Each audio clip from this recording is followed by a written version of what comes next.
So today I have a couple knives that I finished up. I'm going to be putting a final touch in terms of putting a final edge on them. Right now, if you took a look at the edge, you would see it actually is reflective. In other words, the edge is currently flat, only because I can't bring that up to a fine edge without actually bringing it to stones, which is what I'm going to do now. I've got two knives I got to finish up. I'm going to be putting them into a box and off to the customer. So this is a knife sharpening demo. Now, this isn't something that most people will probably do, but it'll give you a sense of what's involved with bringing a fine culinary knife up to a performance edge. These knives specifically are carbon steel. They're going to be pretty hard. The setup here is a little bit intricate, so not everyone is really going to get into knife sharpening, but it is an interesting exercise. In my case, I use natural stones. Actually, a natural stone and synthetic stone selection or mix, going from a rough grit to a higher grit, and then I'm actually going to be finishing on a relatively special stone, which I'll show toward the end of this video. There are several ways to sharpen knives. It's a lot easier when the edge has already been established. There's all kinds of tools that can be used for that in terms of stones. And so I typically stick to natural and synthetic. The synthetic stones being the ones I use for foundation sharpening, and then I move on to natural stones when I bring up the final edge. There are ceramic stones, there are glass plates. Yeah, and there are oil stones as well. My preference is for water stones. That's just what I learned how to do this with, so it's just easier for me, but there's a lot of different ways that you can sharpen a knife, and the choice is really yours. So go ahead and take a look at what's out there, what's available to you, and choose what's right if that's what you want to do, or better yet, if you do like your knife and it is a custom knife, you know, do yourself a favor and send it to a professional sharpener, and they'll do a really good job of it first go round, as opposed to having something that needs to be fixed because you weren't quite sure what you were doing. There's lots of great videos on how to sharpen knives. This will just be an example, but I encourage you, if you're going to get into this, to dig a little deep, because there really are a lot of options and a lot of different ways to sharpen different knives. In our case, I'm going to have carbon steel culinary knives. So the degree angle for the secondary bevel, which I'll feather in afterwards, is around somewhere between 11 and 15 degrees. Other knives might be not quite so steep, but that's because this just needs to cut through anything nicely, gently, and quickly. So I'm going to load up the first stone and see how this carbon steel is on it. And I know these knives are quite hard, but the nice thing about carbon steel oftentimes is that they're actually relatively easy to sharpen. So I'll get on that now.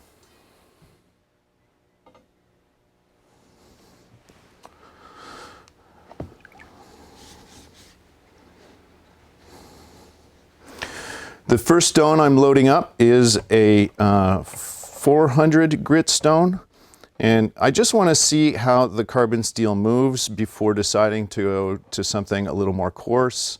All stones, when you're working them, you know, you should be conscious of the fact that you're working two surfaces when you're working a knife. You're working the surface of the stone, but you're also working the surface of the knife. So if the surface of the stone isn't as flat as you can get it, it's going to be really hard to sharpen your knife. So I have various tools that I use before I actually start putting the knife onto the stone, just to break the corners here on the sides. That's always helpful, so it doesn't leave a line in your knife as you're working it. And you can ride it off the stone to get a nice smooth action off the stone and not worry about leaving scratches from a stone that has a harder edge. So this is a relatively rough tool that I'm using to just put the foundation down onto the stone in terms of reestablishing the flat, which is kind of something you should just take a look at every time you take out your stones to sharpen some knives.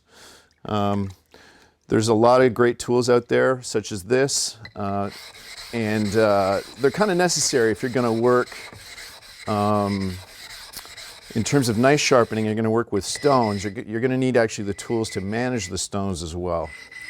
So I'm seeing a pretty even distribution of the slurry on this stone, which basically tells me that I'm going to get about as flat as I'm going to get on this here particular stone with this particular tool. So I'm going to move on to my next tool. This is a lapping plate, and it's actually the same grit as the stone, so they're 400. I'm just going to run it a few times and see where the slurry builds up. Okay, it's pretty even so far, which is nice. Run it a little more.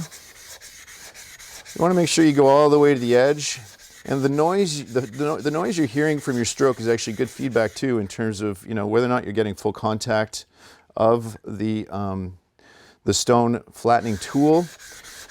Another quick way to check is just to sort of see if there's any level of suction, and there is, and there's a nice flat, even distributed level of slurry. So I'm going to stop it there for now. Put this tool aside, wipe it off. So this is a carbon steel knife, as I mentioned, and the outer layers are stainless steel. This is actually a specialty cutlery steel made in Japan called Shirogame, white number 2. Professional culinary chefs really like this because it holds an edge for a long time. It's relatively easy-ish to work in terms of forging the material. So overall, it's a great steel. And it turned out really, really well on this knife. So I am just going to make sure that there's a good amount of, you want to keep these stones actually pretty wet while you're working them, both to build up the slurry and also just to make sure that you're not riding it on a dry stone. So I've got it at roughly an 11-degree angle, and I'm just riding it along the stone, and you're hearing it dry up. You're hearing the stone dry up right there. That's what that sort of change in tone is as I ride it up and down. I'm not pressing really hard because I just want to see what I get in terms of these first few strokes. And this stroke right now is really, it's kind of really basic. You sort of increase the range of the stroke as you get along, as you want to get to sort of a final edge and really finish it off. Right now I'm just looking to see if I can take some of that flat out with this stone, which I have a little bit more to go. And I want to try and center, while I'm doing all this, I want to make sure that I'm centering the cutting edge in terms of the knife. So I'll probably sight it once in a while, and I'll just increase the sort of, you hear the tone. This stone is actually pretty thirsty, and I soaked it for a while, so imagine if I hadn't. So I'm just going to wipe this down with my hand again. Take a look one more time. So I'm seeing less and less of a reflection the more I go, which is what I want. And it's definitely showing up as a secondary bevel, but that's fine because I'll be feathering that in and applying another hand sand finish to clean it all up. So I'm going to lay it flat again. Just run the knife. Now there's not an even amount of material anymore in the knife, so I'm kind of focusing on areas that still have more reflection than not. And again, you're hearing that tonal change in terms of the knife, in terms of the stone. So I want to keep that nice and wet. I'm going to try and maintain that 11 to 15 degree angle on this the whole way through the knife. And I'm noticing my contact isn't on, so I'm making sure I'm nice and flat to the stone as I work it. Now on this particular knife, I'm actually going to sharpen it from tip to heel. And a lot of times when you look at knives, especially production knives, you'll notice that the heel is actually not sharp at all. And the reason for that is because, you know, that sort of prevents people from cutting themselves. But in this case, with this knife, I actually want the heel to be sharp because of the way the knife has been designed. The way the finger sits underneath the blade makes the blade, the whole length of the blade, actually a lot more practical. I'll go through the handling of the knife in another video, so keep an eye open for that.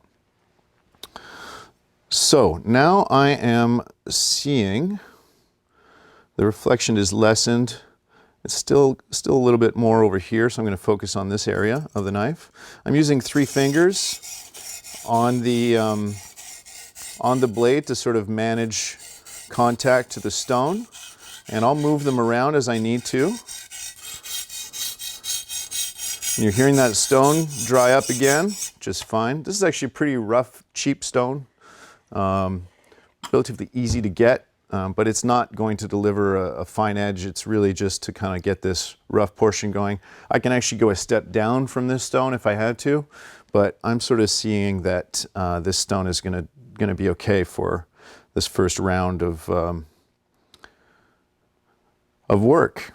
So pretty soon I'm going to switch over to the other side. Just going to get a little bit more work done on this side. Trying to manage that contact as much as possible. Now, knife sharpening is actually a pretty fine art, and there are guys who do this all day long and do a much better job of it than I do. But from a technique perspective, you know, this 3-finger positioning is kind of what you'll see most people tell you to do. Bob Kramer actually has a really famous video, well, he has several famous videos, but one is of him sharpening a knife. And as a guide, what he actually suggests to maintain that 11 to 15 degree angle is to initially at least put a matchbook between the blade and the knife underneath here, and that's roughly the right degree angle. So he uses that as a guide when he's teaching people how to sharpen a knife. It's really not a bad idea. So I'm just going to go a couple more rounds.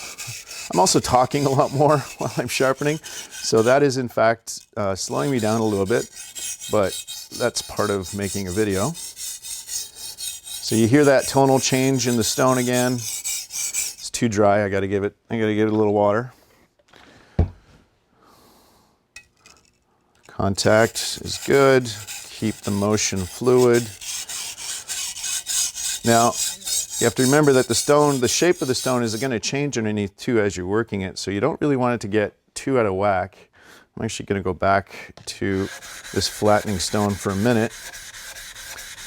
Make sure I'm not creating any high points that are going to basically contradict the work I'm trying to do. And so you never really want your stones to go too far out of whack, because it's gonna create issues for you in terms of sharpening, and it's going to be a lot more work in terms of bringing the stone back.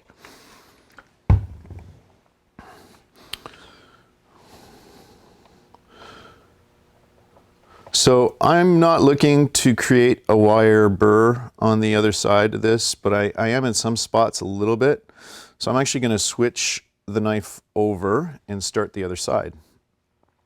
So it's a reversal of the grip you'd had before. Again, make sure that stone is nice and watered. And there's always going to be one side that you're a little bit better or more comfortable with than another. And this is my less comfortable side. But you know, you kind of just maybe slow it down a bit and you'll get through it. It's not a big deal.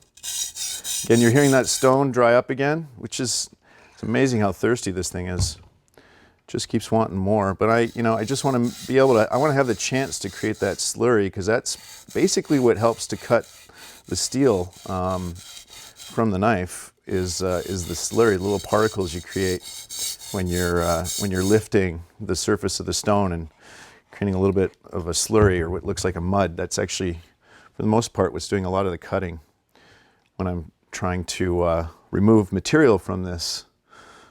So it's really cool. It's actually getting sharp now. Now I have to start being a little bit more, at least conscious, if not cautious, of the blade, because you know, I do intend to make this thing hella sharp. And hella sharp means if you nick the blade, find a Band-Aid.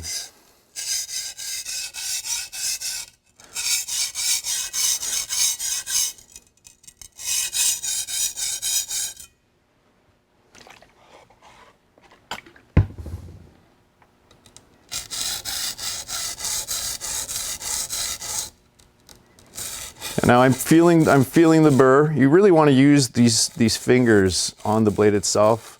They give you a lot of information, so you want to be you don't want to cut yourself. You want to make sure you don't do that. But you also want to be conscious of the feedback you can get from your fingers in terms of what they're telling you about the knife that you're working on. You know, everything from the tonal change, which I'm just starting to hear again, meaning the rock is thirsty, all the way to whether or not a wire edge is building up on the side that you can feel with your finger. And again, positioning is key in terms of making sure that that blade is flat. This hand over on, this case, my left hand, is actually managing the degree angle that I have the knife at, which is obviously crucial if you want to make any headway. And there you hear that tonal change again. So I'm just going to keep feeding that rock some water. Eventually it'll be a little bit less thirsty, but this is a pretty thirsty rock.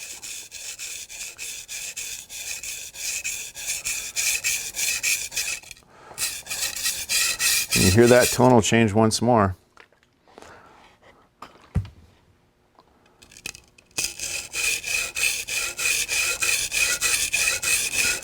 Now I know for a fact that this knife is somewhere in the low 60s, probably like 60 or 61 in terms of its hardness. That's a scale knife makers use for the most part. It's other industries as well, but for knife makers it's a scale called Rockwell. And it's a system of measuring how hard something is. There's an actual tool for it. I don't have that. I have some tools that give me a rough sense of what that range is, but it's not as precise as the actual hardness measurement scale itself.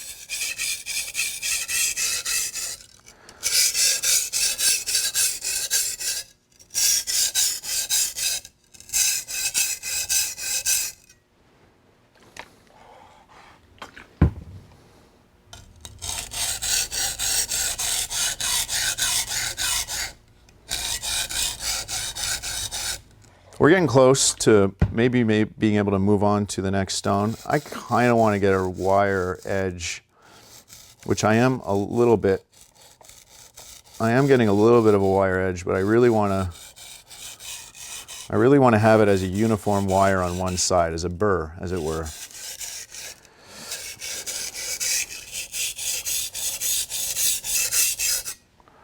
So.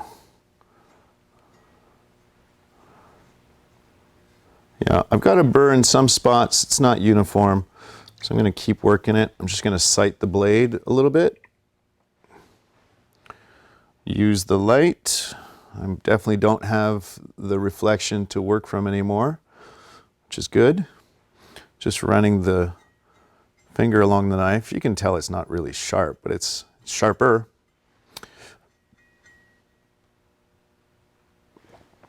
This knife was really great in terms of the way it turned out. I'm really pleased in terms of how it handles, how it fits in the hand. It'll be really interesting to see how it actually performs once I'm done with this edge. Now you don't want to be sloppy. You kind of want to be consistent with your movement. You're removing material, but you're also putting scratches into it. So you want to be conscious of the fact that, you know, I'm looking to create something of a polish on this edge at some point, or on the final edge it'll be a polished edge. And you just want to be conscious of the fact that if you're kind of errant and not paying attention to which direction you're moving the knife into, and you're not building up, you know, removing one set of scratches toward the next, you'll never really get a polish. So right now this is my movement, but my stroke will actually change when I move up on the stones. And the reason for that is both because the motion itself has a chance to kind of be longer on the stone, which is good, but it also, from a polishing perspective, will help to remove the initial scratches that I put in by going a little bit cross-sectional to them.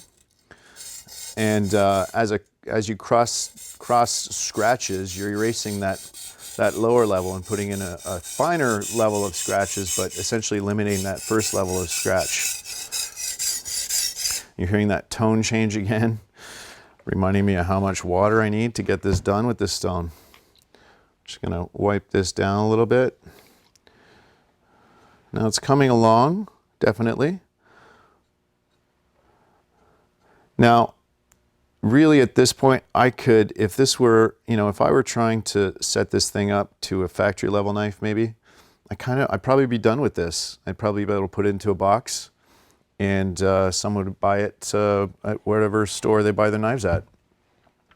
In my case, however, this is kind of one of those things where you want to really establish the best edge you can initially, because the customer, when they receive this thing, you want them to kind of know that you've put the effort into it. And this is one of those, as a final touch. This is kind of one of those things that is that little bit of extra effort that really kind of goes that extra mile.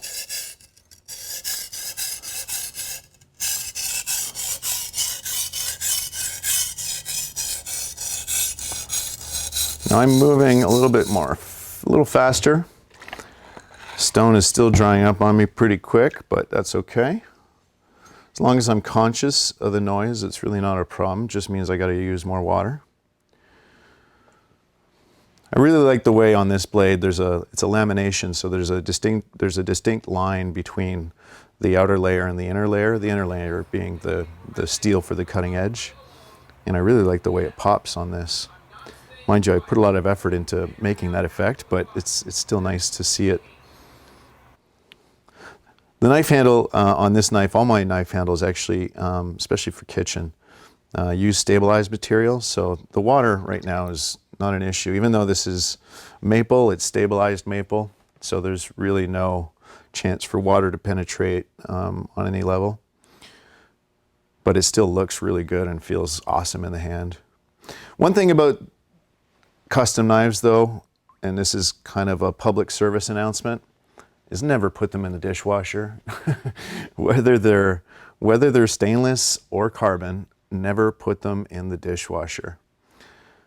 The dishwasher is not meant for custom knives. Now I'm seeing a little bit of reflection on the point. And if you do decide to put your knife in the dishwasher, well, you kind of deserve what you get. A dishwasher is just a really harsh environment. It's intended to take things off, and in the case of a carbon steel especially, it's really, all it does is put rust in.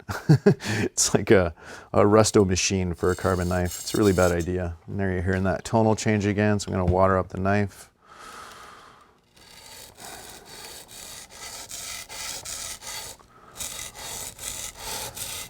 Now I want to hit the point of the knife without actually digging into the stone, because that's the one area that needs a little bit of work currently. I'm going to go back and forth on it. I just saw all the water just evaporate off the stone. That was crazy. So make sure there's lots of water again, and then I'm just going to work this other side of this tip, try to get that material off. You really have to raise the knife off the stone a little bit. You kind of got to change that degree angle to hit this area sometimes. But you figure that out with your finger. You'll find the flat, and hopefully not slice your finger up in the process, because that's obviously not what you want to do. And we're getting much closer now, which is great. So I'm seeing very, very, very, very little reflection, and the little bit I do see is at the tip, which is what I need to still be working on before I move on to the next stone. I'm just going to lay that, make sure that tip is hitting making contact the way I want it to. And again, this is all planned.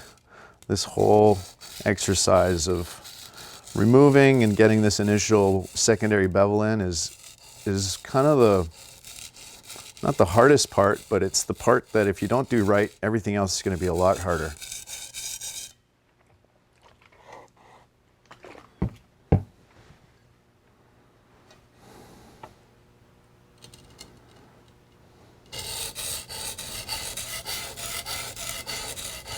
And maintaining that degree angle is going to be, in my case, very important. Not only to get the actual cutting edge right, but also because I just really don't want to scratch this blade any more than I have to.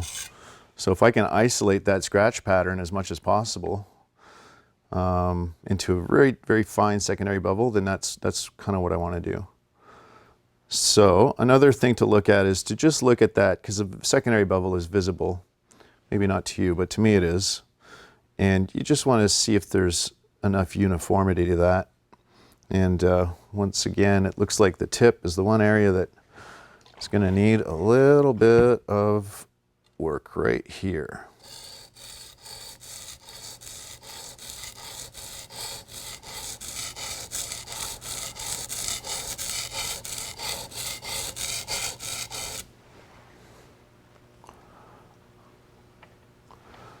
Almost there. You're hearing that change in the stone, demanding water. Feed me, says the stone. This 400 grit stone is actually synthetic. Yeah, there we go. That's the knife letting me know it was alive. So that's good. We're pretty much there in terms of what I'm going to accomplish on this stone.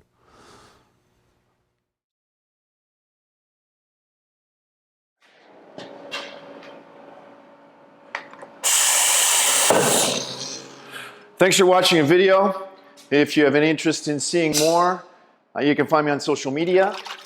I'm on Instagram, I'm on Facebook, I'm on YouTube, I'm even on Twitter. If you have an interest in maybe getting a knife yourself, by all means go to the website and stay tuned for more.